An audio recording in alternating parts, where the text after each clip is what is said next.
Selamat pagi Pak Iwan, saya Nika Novita dosen Pasar Ibu. Saya akan mempresentasikan UAS mata kuliah Cloud Computing.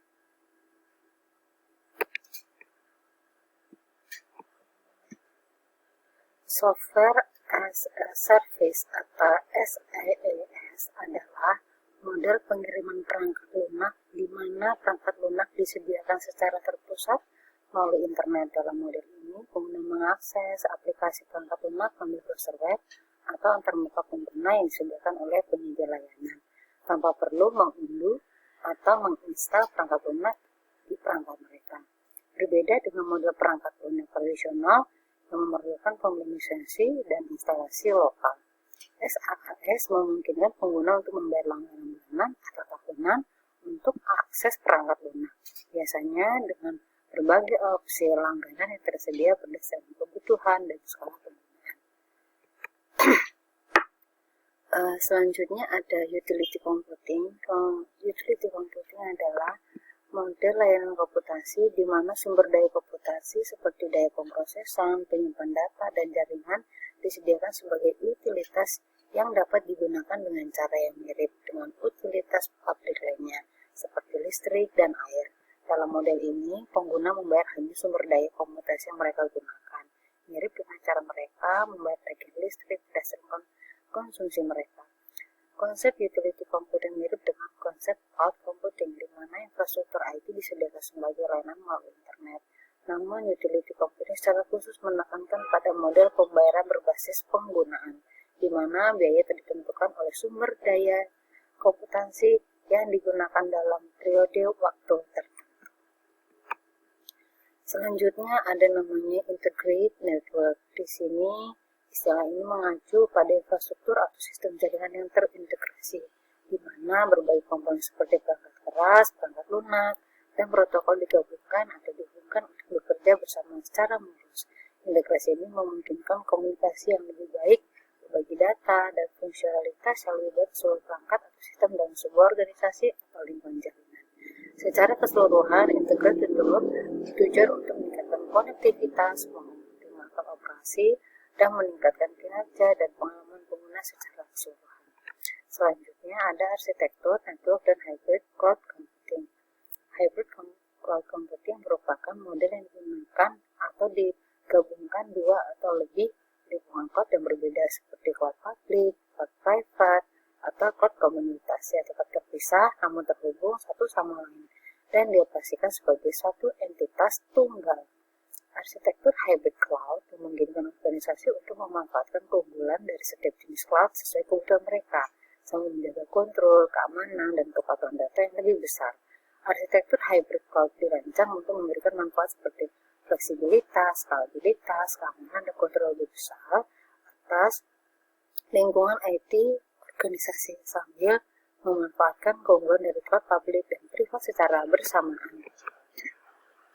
Berikut adalah gambar arsitektur network dan HCC. Di sini ada service request examiner and admission control. Lalu di sini ada pricing, accounting, service request monitoring, dispatcher, VM monitor. Dan di sini ada users atau brokers. Di sini ada resource allocator, visual maker, dan physical machine. Faktor yang berpengaruh dalam implementasi cloud computing.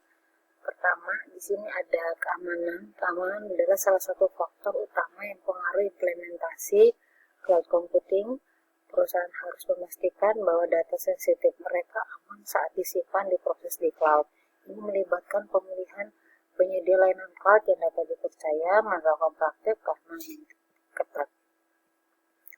Lalu ketersediaan dan kinerja. Ketersediaan sistem dan kinerja yang baik adalah hal yang penting dalam menjalankan aplikasi dan layanan bisnis di cloud. Lalu ada kepatuhan dan regulasi. Perusahaan harus memastikan bahwa implementasi cloud mereka sesuai dengan regulasi dan kepatuhan yang berlaku di industri atau wilayah tempat mereka beroperasi. Biaya dan efisiensi. Faktor biaya adalah pertimbangan penting dan implementasi cloud. Perusahaan harus mempertimbangkan yang terkait dan menggunakan layanan cloud, termasuk biaya langganan, penyimpanan data, dan pemrosesan. 8. Keuntungan virtualisasi dan cloud computing. Adanya efisiensi penggunaan sumber daya, yaitu virtualisasi memungkinkan multiple virtual machine berjalan di atas satu fisik server. Yang kedua, elastisitas dan skalabilitas. Cloud computing memungkinkan skalabilitas yang mudah, artinya organisasi dapat cepat menyesuaikan kapasitas komputasi mereka sesuai dengan permintaan. Ketiga, peningkatan ketersediaan. Dengan menggunakan cloud computing, perusahaan dapat memanfaatkan infrastruktur yang didistribusikan secara geografis untuk meningkatkan ketersediaan layanan. 4. Keamanan. Meskipun ada beberapa keprihatinan tentang keamanan di awal era cloud computing, penyedia layanan cloud telah memperkuat tindakan keamanan mereka. Lanjut, 5. Kemudahan manajemen. Virtualisasi dan cloud computing memungkinkan manajemen sumber daya aktif menjadi lebih mudah. 6. Fleksibilitas lokasi kerja. Cloud computing memungkinkan akses ke aplikasi dan data dari mana saja dengan aksi dan koneksi internet. Reduksi biaya kapital. Dengan menggunakan cloud computing, organisasi dapat mengurangi biaya modal yang diperlukan untuk infrastruktur IT. Lanjut, inovasi cepat. Cloud computing memungkinkan organisasi untuk mengakses teknologi terbaru dan solusi inovasi tanpa perlu melakukan investasi besar dalam infrastruktur atau pengembangan. 3. Kerugian virtualisasi dan cloud computing.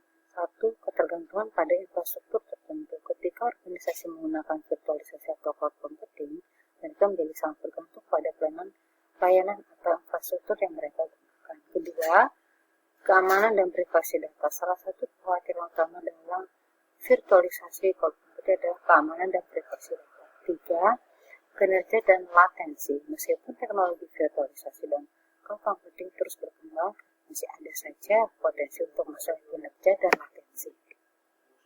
Terima kasih untuk Pak Iwan pimpinannya. Mohon maaf jika masih banyak kekurangan dalam presentasi saya. Sekian dan terima kasih.